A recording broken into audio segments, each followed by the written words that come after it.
I planned the perfect birthday party for my wife. A rooftop view, flowers flown in from overseas, even a 5-tier cake. But instead of thanking me, she humiliated me in front of 60 people with one word: divorced.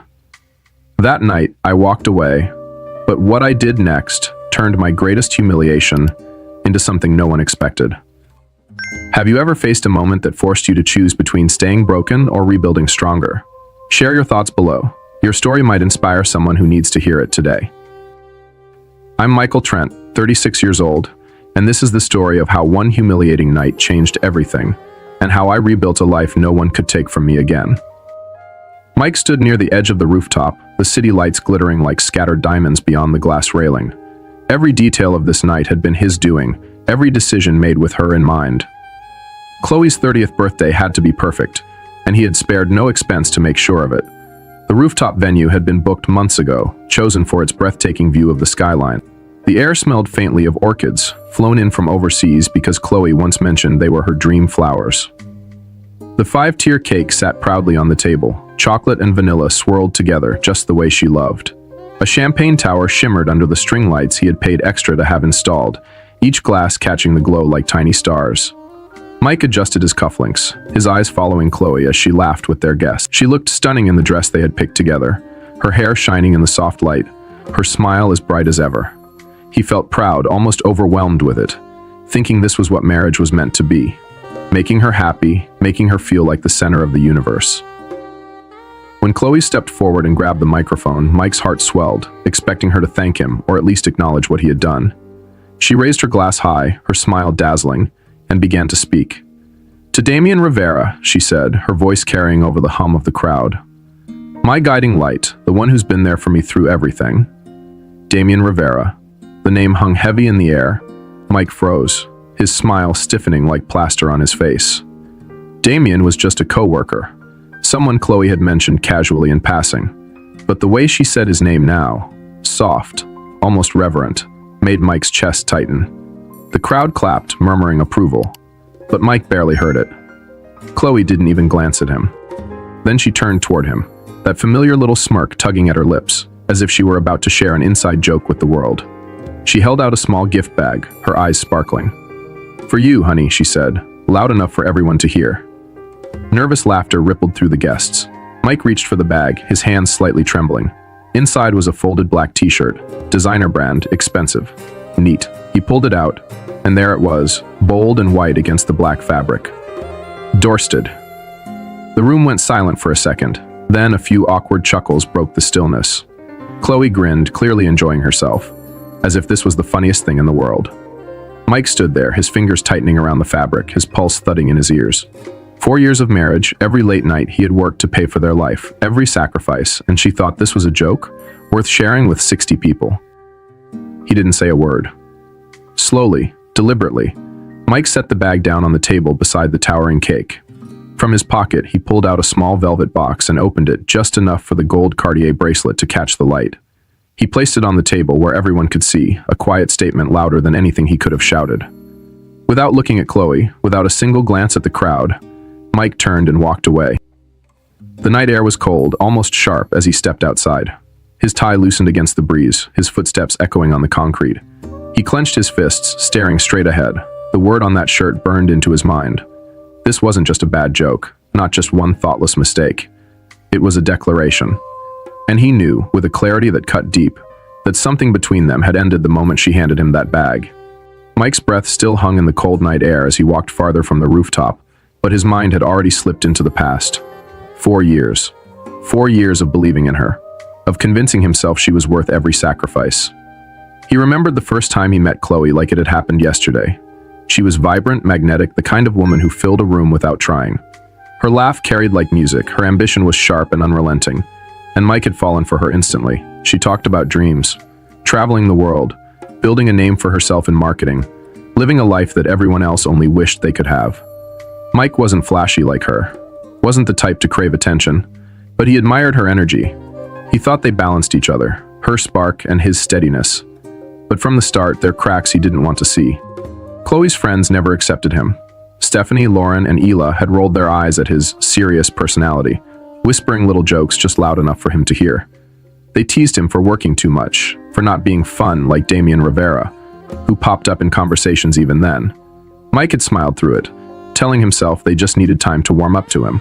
Chloe never defended him. If anything, she laughed along with them, her hand resting on his arm as she told him not to be so sensitive.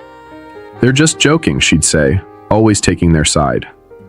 And because he loved her, Mike forced himself to swallow it, to stay quiet, believing love meant letting the small things go.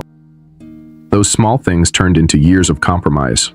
Mike thought back to the moves, the jobs he'd left behind because Chloe wanted bigger opportunities. When she was offered a position in a different city, she looked at him with those wide, expectant eyes, and he said yes without hesitation. He packed up his life, left a promotion behind, and started over so she could climb higher. When she wanted to attend conferences overseas, he worked extra shifts to pay for her flights and hotel stays, telling her she deserved every bit of success. Vacations for the two of them never happened. She would go on those trips, come back glowing with stories, and he would listen, smiling like it didn't matter that he had been stuck behind, exhausted behind covering their bills. He had become the steady one, the man who held everything together, while she shined in the spotlight. What had started as love slowly turned into quiet servitude, and he hadn't even noticed until now. And now, standing under the cold night sky, the birthday party felt less like a celebration and more like a carefully planned humiliation. The pieces started to fit together in his mind, sharper and uglier than he wanted to admit.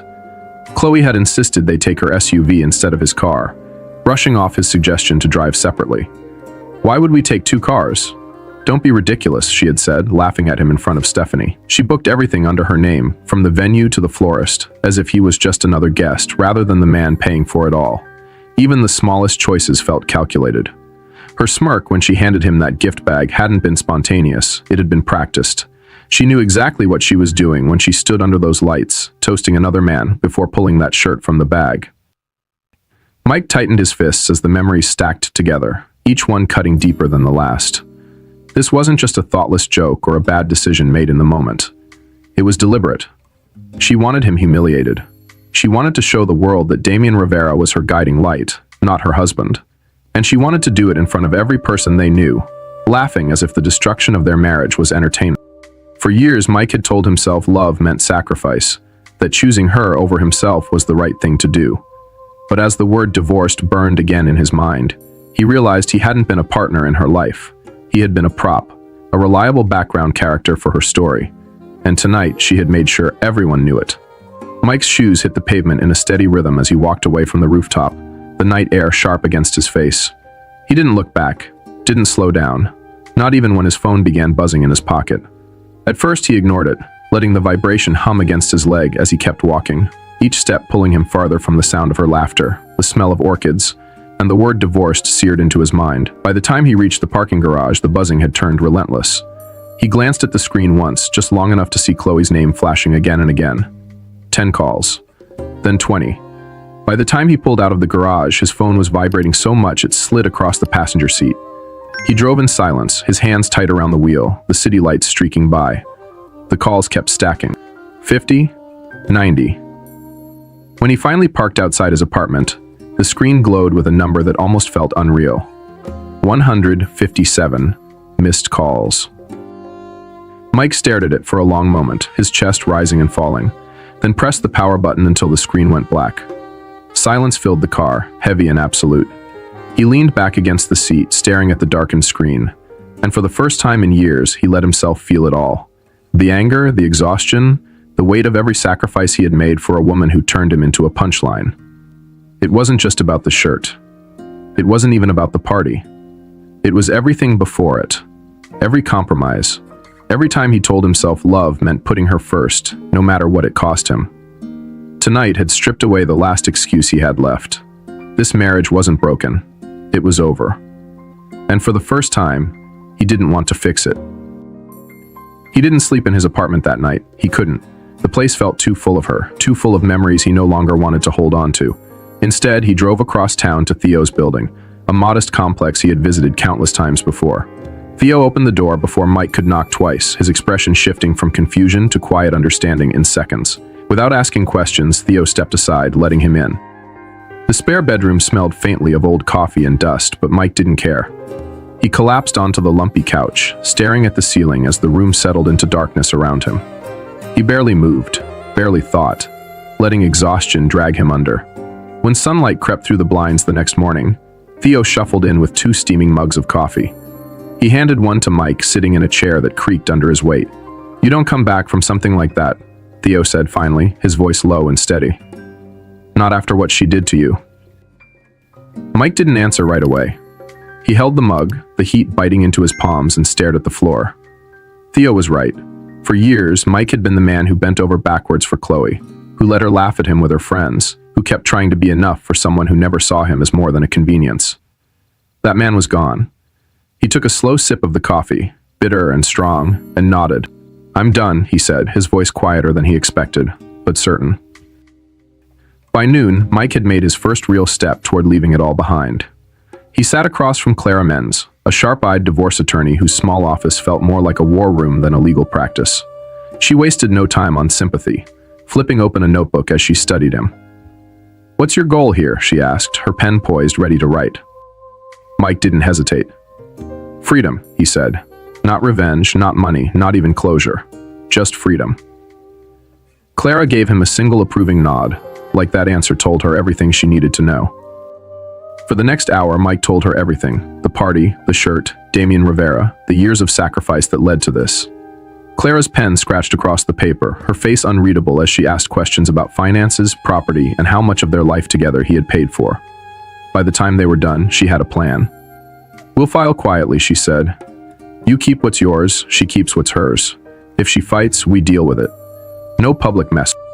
Mike left her office feeling lighter, almost unnervingly so. It wasn't happiness, not yet, but it was something close to relief. For the first time in years, he wasn't walking back into something for her. He was walking away. Fully.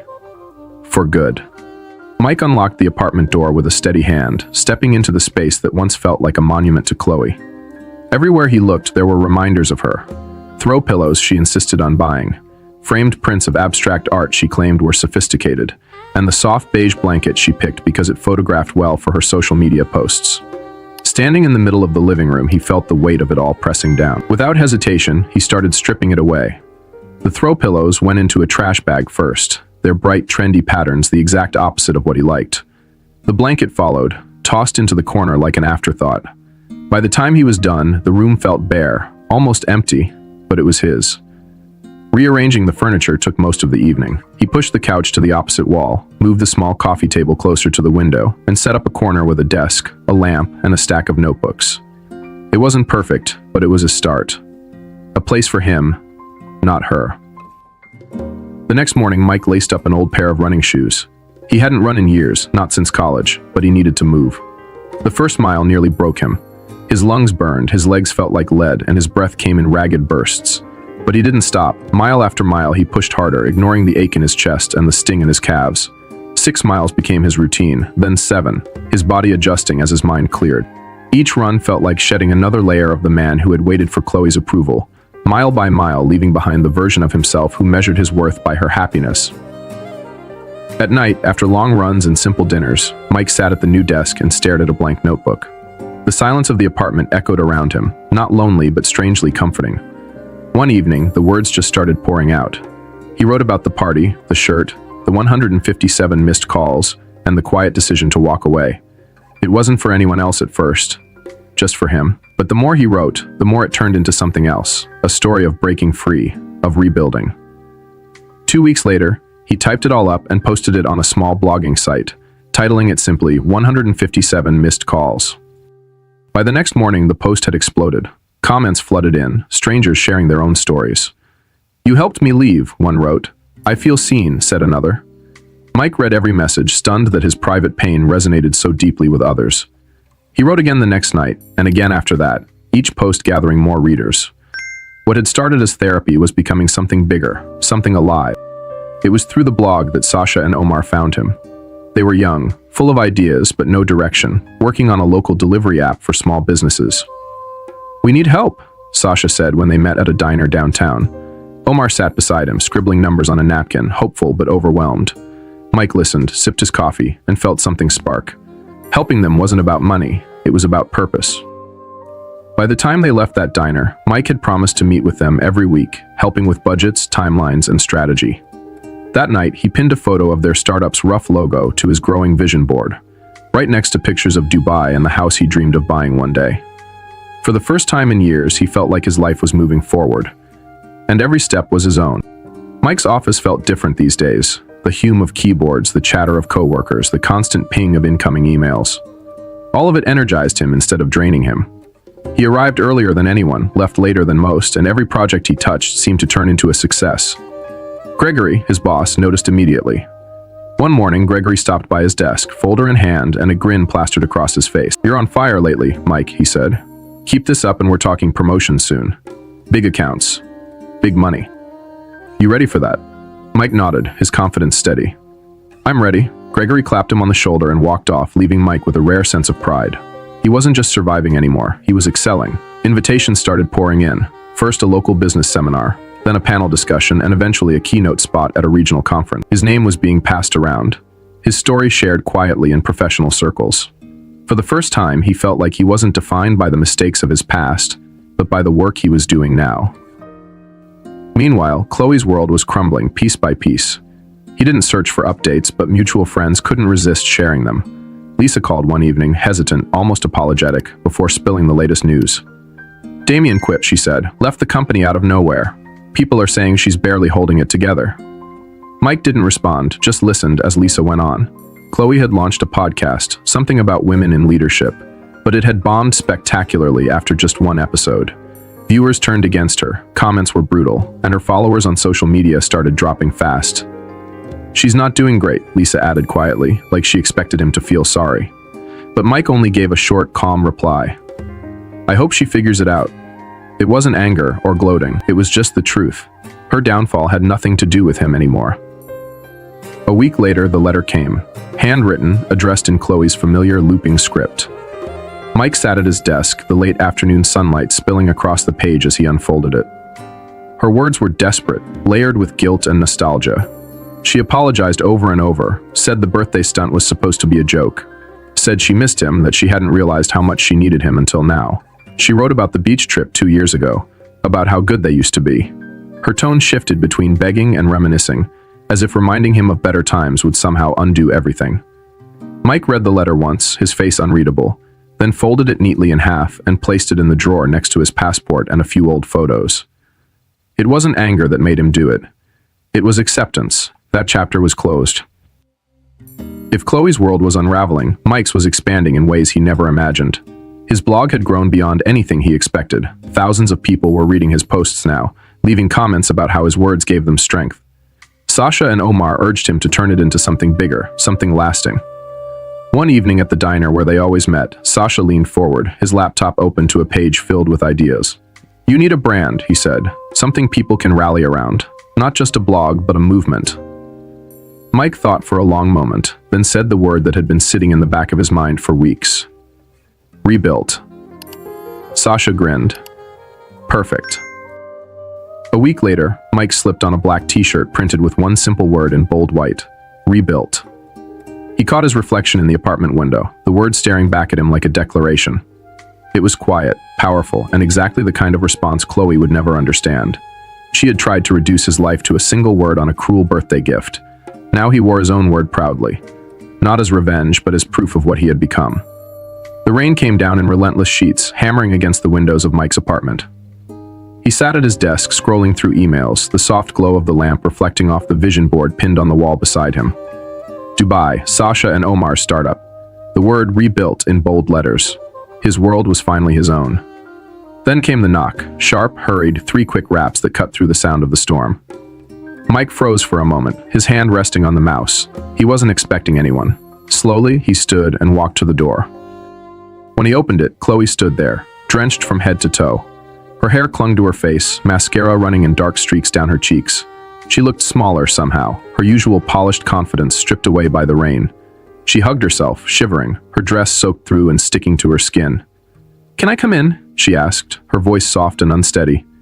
Mike didn't answer right away, just stepped aside and let her in. She left a trail of water across the floor, but he didn't care about that. What mattered was the look in her eyes. Desperation, panic, the kind of vulnerability she never showed before. She didn't sit. She stood in the middle of the living room, arms wrapped tightly around herself. I need you, she said finally, her voice cracking. I know I messed up, the party, Damien, all of it. But I can't do this alone anymore. Everything's falling apart. I need you, Mike. Please. Mike stood a few feet away, arms crossed, his face unreadable. He let her words hang there for a moment before answering, his voice steady and calm. You didn't need me when you handed me that t-shirt in front of everyone. You didn't need me when you toasted Damien instead of me. You don't get to need me now. The words hit her like a blow. Chloe flinched, her eyes welling up with fresh tears. She tried to speak, but the words caught in her throat. Finally, she just sat down on the edge of the couch, her hands covering her face. Her sobs filled the room, soft at first, then louder as she broke down completely. Mike watched her for a long moment but felt nothing. No anger, no pity, no lingering love. Whatever had tied him to her was gone. After a while, Chloe stood. She wiped her face with the sleeve of her soaked jacket, her eyes red and swollen. I'll go, she whispered, her voice so quiet it almost got lost under the sound of the rain outside. Mike gave a small nod and walked to the door, opening it for her. She stepped out into the storm without another word, disappearing into the downpour. He watched her walk away, her figure swallowed by the rain until she was gone completely. And just like that, the last tie between them snapped. Later that night, Mike found himself on Theo's rooftop, his guitar resting in his hands.